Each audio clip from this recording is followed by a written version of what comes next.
Hello and welcome along to the Let's Talk Racing last minute public live stream. We're going to be on here for 20 minutes, 25 minutes maybe, ahead of our LTR Ultra live stream this evening at 8:30. We do hope that all of those involved in that LTR Ultra are looking forward to that. But this is going to be last minute thoughts. We're live for the first time on the public channel. How are you feeling? Yeah, very good. It's been a very busy few days. I know a few people thinking we've tuned in a little bit late, potentially on the beers. I wish that was the case. Unfortunately, we've been backs to the wall in work this week, but all for a good cause and all to get off on Tuesday and Wednesday to Cheltenham. So fingers crossed we can find a winner or two throughout the week. I think best bets pretty much in this stream, and then we're going to be going day by day, certainly having more of a deep dive of the day one decks on the Ultra one. That is it. And thank you very much for everyone who's commented. Thank you very much, Graham Harris, Anthony McCarthy, AJ, Dan, Owen, Lee, Jack, Matt, Dean, plenty of people tuning in. And basically for the next 20 minutes, 25 minutes, this is your opportunity to get in. If you've got any questions, or you want to discuss something, or just simply put a few thoughts in your mind, or get our thoughts on something, do get them down in the comments. We're going to try and fire through as many questions as we possibly can in between putting up, I'd say, 3 or 4 of our strongest bets this week. Yes. Right. Sounds a plan. Sounds a plan. Can we stick to it? I hope we can stick to it. Okay, that's it. We've got time pressures here, but I'm looking very much forward to it. Matt says, getting there, another Wanderers fan. Chris Bono with the beers. Anthony enjoying himself. Duck Goose Supreme be here before the lads start the stream. Look, we're trying our absolute best. Matty says, all right, boys, give us that Gold Cup TriCast. ABW, you rooster. Hi all, LTR on the phone and Jump Show on the laptop. Stephen Jones is the man. Yeah, he's ahead of the game. Craig Anderson, Lossy Mouth, lay or play. Okay, you get all your comments down and we will answer them, but we will go in to, I would say, we're not going to order these, say, our best bet, second bet, third bet, fourth bet, the best ones. We're going to simply just put them up, our strongest fancies of the week. Who is one horse who you particularly like this week? And it will mean an important amount to you if he was to go and win. Well, I'm going to start off with one that we're going to have to wait a long while to get. Race 28 of 28, and the Martin Pipe Conditional Jockeys Handicap Hurdle. Interesting to see, actually, yesterday on the channel at Gorn Park, Whiskey Wealth won the feature event down at Gorn for Terence O'Brien and John Shinnick, and they have answered a caife in this.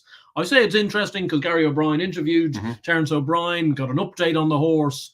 If you didn't see it, horse is in great health. They're really looking forward to running them. Very enthusiastic owners. Everyone's going over with their families, with their kids, all of that. So really hoping. It's a smaller outfit. They don't necessarily have that many horses in the yard. Don't necessarily have much affiliation with Cheltenham Festival winners. But at the same time, you look at all of his form. Placed in graded companies, won an auction hurdle. He was second behind Waterford Whispers, who's half his price. Think he can reverse that form? I think he might be able to under maybe a slightly more conservative ride. I thought he hit the front plenty soon enough that day at Ferry. Yes, John Shinnick, who has been riding him throughout the year, will be able to retain that ride in a conditional jocks race. He's 14-1. I don't believe he should be 14-1. He'd be one of my stronger ones. There we go. Interesting one. And it's always good having a strong fancy in the. Well, yeah, because I can kind of slip away then into the darkness for a few weeks if it gets absolutely pummeled. All right, a couple of questions. We'll fire them through before I have my first one. Paolo says, gents, you're absolute legends. I really enjoy listening to your views, unlike other pundits, cracking jobs. Thank you very much. Brian says, thoughts on Giovinco not running in the Ultima? Yeah, well, we heard wasting the mark. As Brian is alluding to there, this does seem to be an owner-led decision, that they want to go for the grade 1. Because would have had a chance in that. Enormous chance. Yeah, I'm not sure whether he'd been streetwise enough. I know he's off a very good mark. No, but I can't see a world where he reverses the form of stay away fail and then beats fact to file. Whether in the Ultima he genuinely had a chance to win the race. I agree with that. They also, I think they'll be a little bit disappointed, the Lucinda Russell camp, because they ended up, they left it as late as possible this morning with Apple away in the Ultima, but they ended up getting, not cold feet, but they've declared it for the National Chase instead, and she would have gotten into the Ultima in the end. Feeling a bit sorry for themselves there. She has a small chance in the National Chase. Jack Clark says, Ben Pauling multiples all aboard. Jack Clark is very confident in Ben Pauling. I take it that's handstands and tell her the name. I would. A few of the handicap horses, Yeah, I mean, if he has 3 or 4 winners there are 3 or 4 more winners than I thought he would have. He's having a super season. He is. Trelawn for the Ultima. Yeah, big fan. Like the horse. Positive or negative that Harry Cobham's on board? I know that sounds like a stupid question because he's a brilliant rider and he's champion jockey and he's probably the best jockey in this country. I personally don't like the fact it's the first time he's ridden him. Yeah, and he's a tricky enough.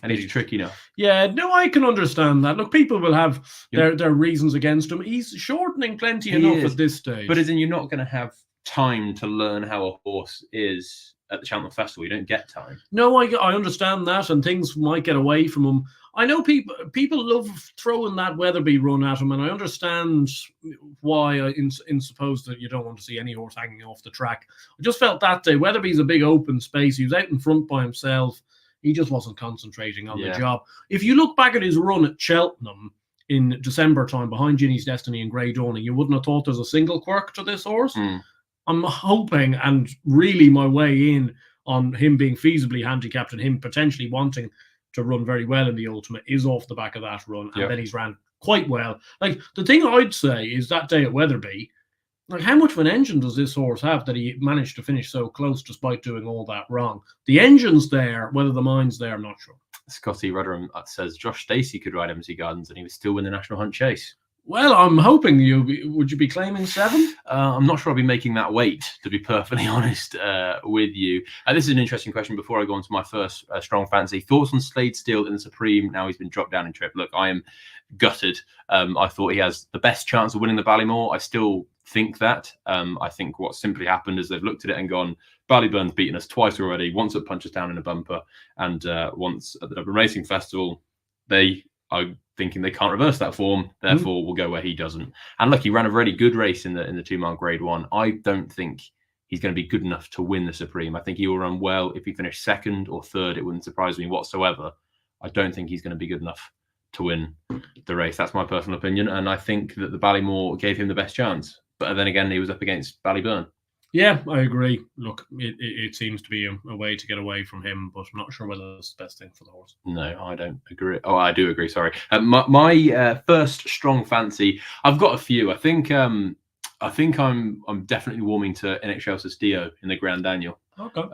We'll watch his runs back today, and the 2 runs at Cheltenham were very, very good. I like dancing on my own as well in the race, and I do think that could be interesting form come this. Madara was off 130 when he beat him by a couple of lengths at Cheltenham.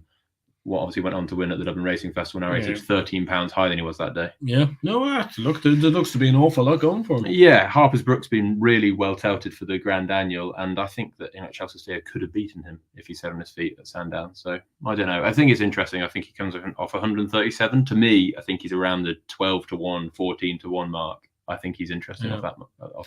I can't really see the idea behind Harper's Brook. No, I think I'd be with you. I'd have thought your horse would have beaten him cozy at Sandown. And if he'd been beaten cozy at Sandown, what price would he be? 33s? Yeah, it's 10-1. Possibly. Thank Lord for number no bet. Had Slade Steele as a Ballymore or / Gallagher horse. Yeah, I didn't have number no bet. ABW's Barmy Army, good land for the good people. Le Milos Protectorat each way double. The Travelling Life of Brian's a big fan of the Skeletons. You were so bullish on Firefox at the start of the season. One bad run and you both seemingly lost hope. It is fair to kind of come to that conclusion. I think we're both just of slightly the mind that 2.5 miles may well be his trip. Like, I've always thought that he might be a Gold Cup horse in time. He's a big, imposing, chasing type. I didn't really think he was ever going to be a Supreme horse. He is unbeaten at 2 miles, so therefore there are stuff going for him. Would it surprise me if he ran well? No, it would not.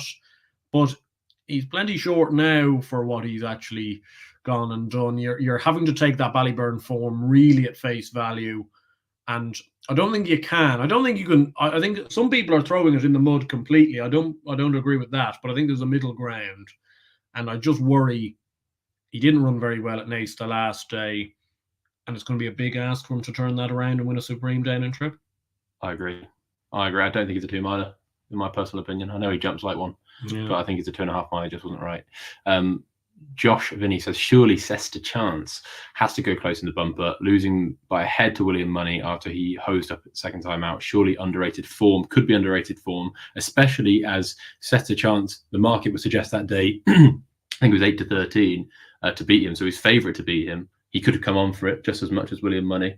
Big chance in the bumper. Yeah, he'd need to probably to go and win the bumper, but I think he's got a very strong each-way chance. He's definitely one of those that has a little bit of X factor about him. Interesting one, obviously, the other Munir horse, very well backed for this, Jasmine DeVoe. You know, he was very impressive at Navan, but you know, the horse that he beat, his Nibs, I think it is, for Gavin Cromwell, and Andy Jones has been riding him quite a bit. Like, he was beaten out of sight by that punt Julian yesterday. They're not all world beaters, so I'm not sure whether that form's entirely robust. I agree. Bruno. Lots of comments for Bruno. Jake Mann and BBBBB. Would you fancy Le Press each way for the Gold Cup for Venetia Williams? I just thought he looked so laboured the last day. I know he was down in trip. I know he was right-handed, which wouldn't have suited. I just haven't been convinced with his jumping this season since he's come back. He's looked a little bit ponderous. Thoughts on Tishan in the bumper? Lovely long-term horse, can't have him at all. Yeah, he'd be that shallow hurdle horse or something like that for next year. Maybe a bit quicker. Yeah, people I think are kind of basing it. It's a little bit like the Ginny's Destiny stage start, just because Captain Teague ran well in the bumper last year. Captain Teague was the first Paul Nicholls horse that's ran well in the bumper for years. So I'm not sure it's just quite as easy as that. Your second strong fancy? Yeah, in the Kim Muir, I know you've won in the Kim Muir as well. Really like Wacker Clan. The more and more these entries go on, the more and more likely it seems that he's going to get in. I think 22, I stand to be corrected, 22 or 24 get in, and he's currently number 26 on the list. But there's a few horses that have been declared for the Ultima. Yeah. So he should get in. Of 131, he'd have a right chance, I think. He's won at the over course and distance in October time. And I know a few people have been asking me about Daily Present. I think a few people are getting nosebleeds that I haven't been putting up this Paul Nolan trained horse. I just worry that he's just not going to get in. He's off 127. You know, he needs a few. I think he's still 31 on the list. I'd be concerned about that. If he does? Well, like I've done my due diligence. I've gone and texted the people in the know, and they've come back and said that they will run him if he gets in. That he's in good form. They think he's well handicapped, which I don't disagree with, because he was a very good novice hurdler a couple of seasons ago. Ran some, he beat Braun fair and square off even weights at Navan. So therefore, he is a proper horse, but he's had a tendon injury. He's been slow to come to hand. Maybe this is a little bit of a step too far. I'd have liked to have seen almost like an in-between step between Dan Royal and this. Yeah. I just think it's a big ask. As for Wacker Clan, the thing I would like is the fact that he's won at Cheltenham. Yeah. And he's a good jumper. Good jumper, won at Cheltenham and stays. And low in the weights if he does get in. Yeah, I feel that's a lot to like. Yeah, I mean, I like Cool Survivor in the race as well. I think he'd probably be my... I wouldn't want to maybe label it as the nap, but he would be my strongest fancy of the 2024 Cheltenham Festival. I think that is he the nap? Yeah, he is. I think I really, really like him. I look at Mount Ida and I look at obviously Mount Ida was trained by Denise Foster at the time, but Gordon and may as well have been trained by Andrew Valera. I did it just as much with the horse and Milan Native as well. Those 2 years, they were both the same age as Cool Survivor. They both had lots of decent form over shorter. Yep. And then they both stepped up at Cheltenham and improved massively. Yep. And I just have a feeling that he's very, very similar to that. Like his novice hurdling form would suggest that he's quite classy. And his first run over fences when he finished a neck behind Quilixios, he's fancy for the Arkle, suggests that he's a pretty good chaser as well. And I just feel like when he bumped into Gaelic Warrior, when he bumped into MC Gardens, that was probably the plan in the sense of get beat heavily by a couple of really good horses, get a nice handicap mark, run in a competitive handicap so he has that experience at the Dublin Racing Festival and put him perfectly on for this. Yeah, I like the case. Obviously, I am taking you on with Wacker Clan. If there's no Daily Present there, I probably will use Cool Survivor as a bit of a saver. I think he's got an excellent chance. Cool Survivor at 8-1 is probably my nap of the festival. A few questions then for us. What score do you see the Prestbury Cup finishing? 17-11. 17-11. In favour of the British? No, the French. The French. All over brighter days ahead. Dino Blue, double interesting. Mad keen on Tipu in the Stayers. Can't see anything getting near him. Your thoughts? We think we both agree. I think it's getting to the stage now of the type of backable favourites. Like I can't. I don't back. I don't bet enough money to be backing horses at 4 to 7, 1 to 2. Mm-hmm. Of the backable favourites, I think he's near on becoming banker of the meeting, like as a kind of grade 1 favourite. I really agree. I think the fact that they've gone to such extremes to reroute Irish Point away from the race, I just don't believe the rest of them are the rest of them are still kind of last year's horses. Yeah. And I know this horse, people will say, oh, he was third in the race last year. I think he put in an effort that was much different in the Hatton's Grace this year when beating Impere Pass. And the key is that he didn't take in the Galmoy in between. People like Goran Park on heavy ground has to take it out of horses. Like even just watching it takes it out of me. Yeah. And I know that was in mid-January. There's no necessary excuse, but he's so good fresh. He's 8 from 8 after a 50-day layoff. I just can't see him getting beat this year.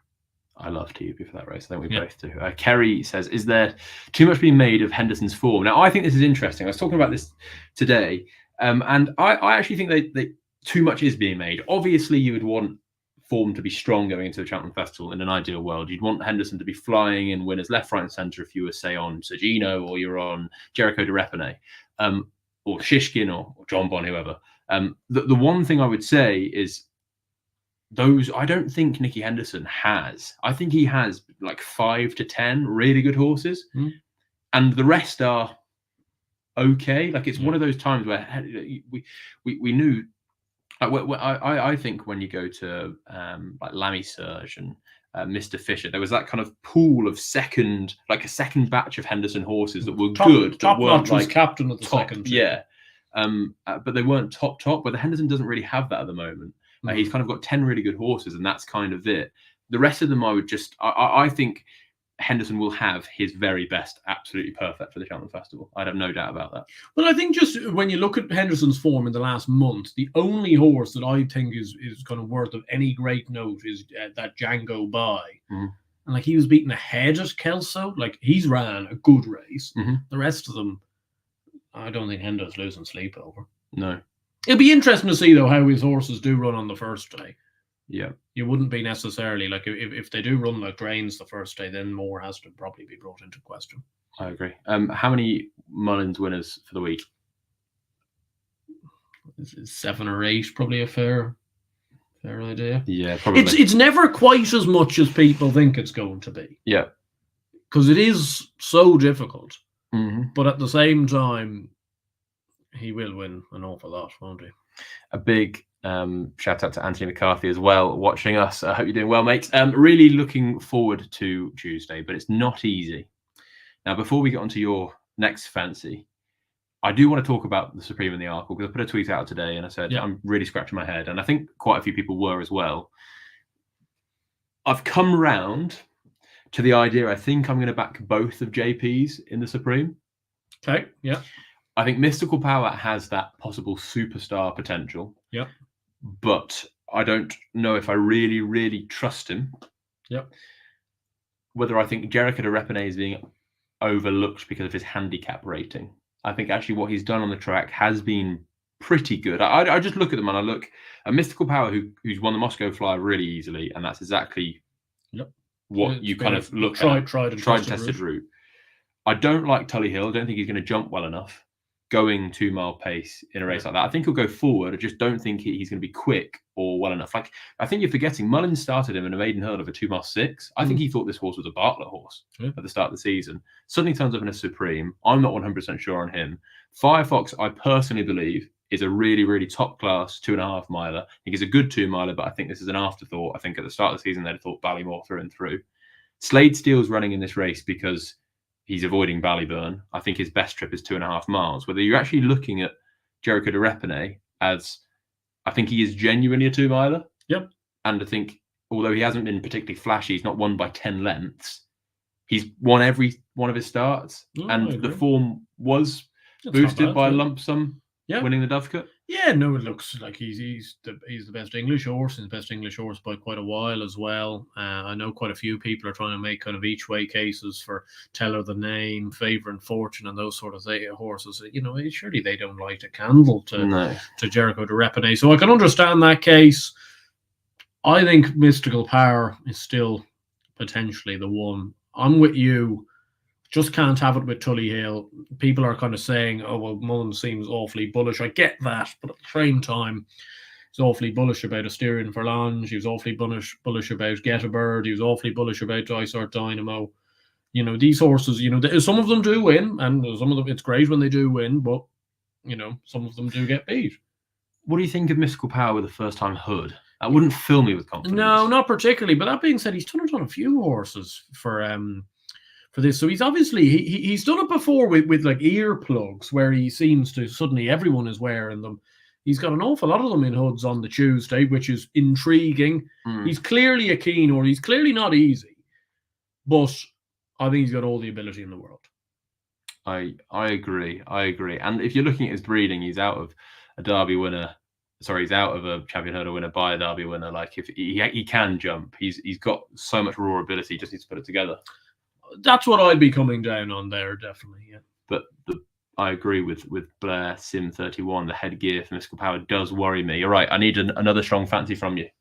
Well, I'm going to give you one for the Tuesday, and actually, I'm going to give it not out of spite, but I was the Jump Show were doing a great stream just before we came on. And they were very snippy about the horses, you know, I'm about to put up here on Tuesday. And I genuinely, I was listening to Sean Flanagan, winning rider of the Leinster National today on Heart or Dark, in great form, having the season of his life. Gary O'Brien asked him, Sean, you've got a few nice rides at Cheltenham next week. Which one would you prefer the most? And he goes, you know what, Gary? I really like Palamon in the Boodles. He does everything you want in the race. He settles, he jumps well, and he stays. He wants a little bit of better ground, so hopefully the rain gods stay away. There are much worse 20-25 to 1 shots out there than Palamon in this race. So that's filled you with confidence? Oh, so much. Not that I needed more confidence, because I'm already confident.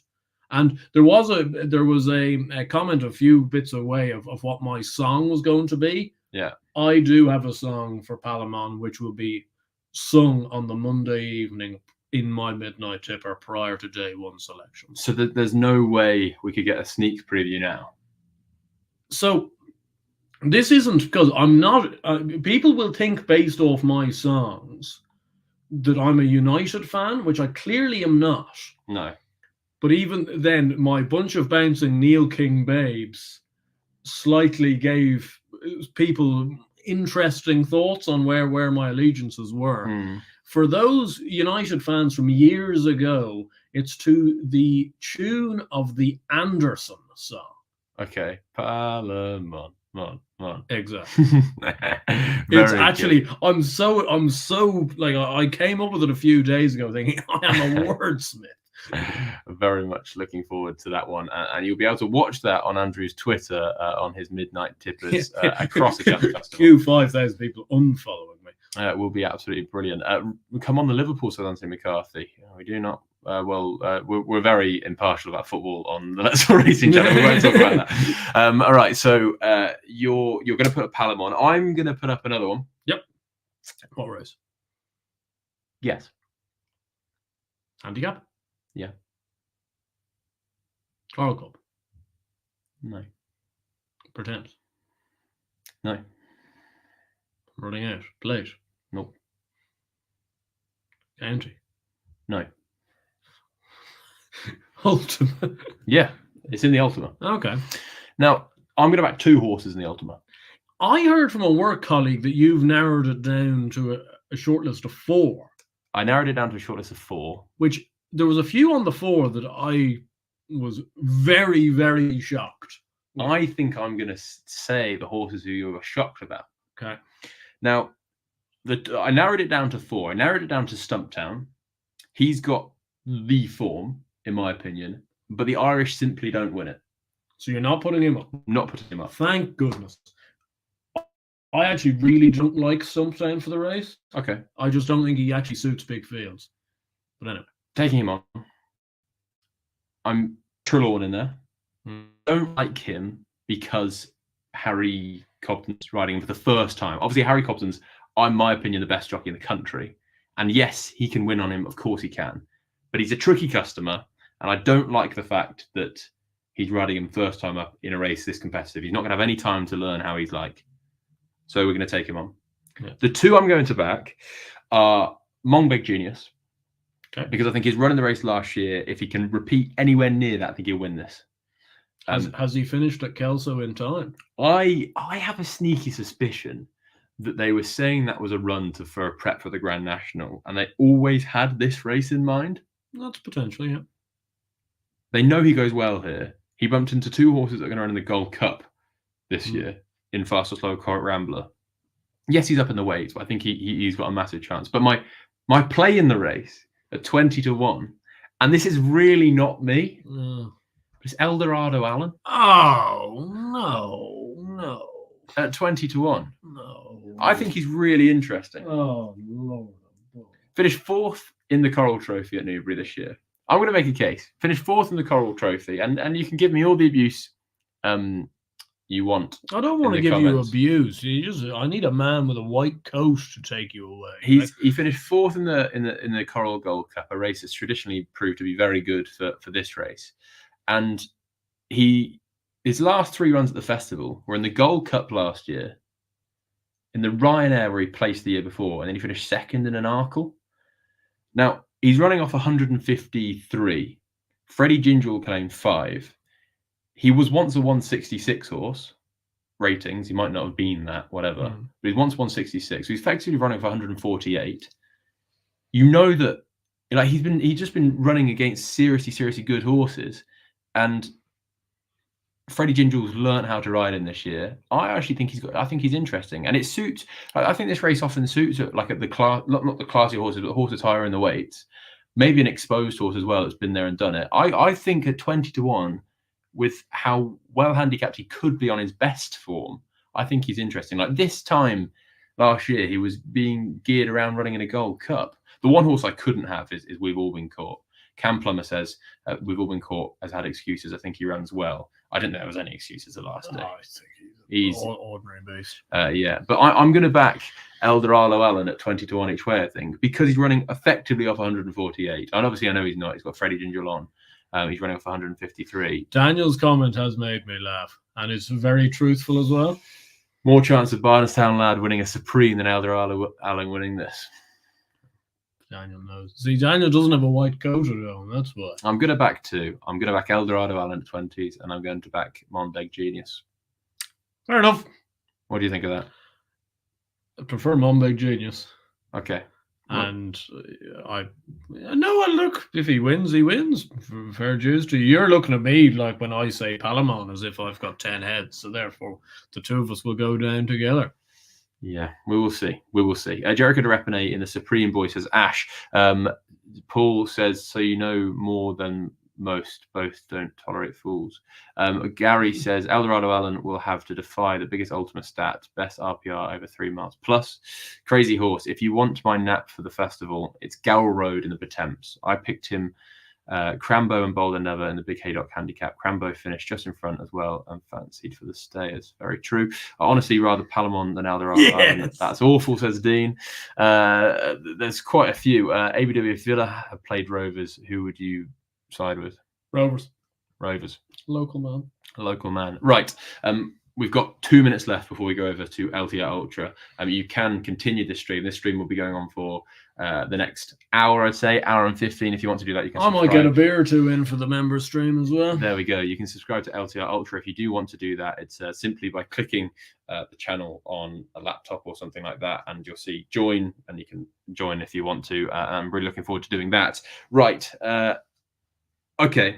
We've had 3 fancies each. Before we go, I want to know your 4th fancy and your nap, and you can have already mentioned it. My nap of the festival is Answer to Cave in the Martin Pipe, for the reasons I've already stated. For 4th fancy, I'm going to double down a horse that's in my best anti-post position of the year, and I'm going to take on the hype and we'll go with Jade de Grugy in the Mayor's Novice Hurdle. I think she's achieved just as much, if not more, actually, than Brighter Days Ahead. Dice Ardinos, you have to respect. I think it's a very good Mayor's Novice, but I think she's a very good mare. My nap of the festival is Tiupu to win the stayers, and my nap / my second nap, a bigger price nap, his Cool Survivor in the Kimure at 8-1. I think that he's going to take an awful lot of beating. I think he's a 145 plus horse running off 137, and he's going to have a very fine jockey on as well. Can I ask one favour from you? What's that? You have been summoned by Ben. He says, for God's sake, can we end the stream with a rendition of Flooring Portinho? Andrew, for old time's sake. He went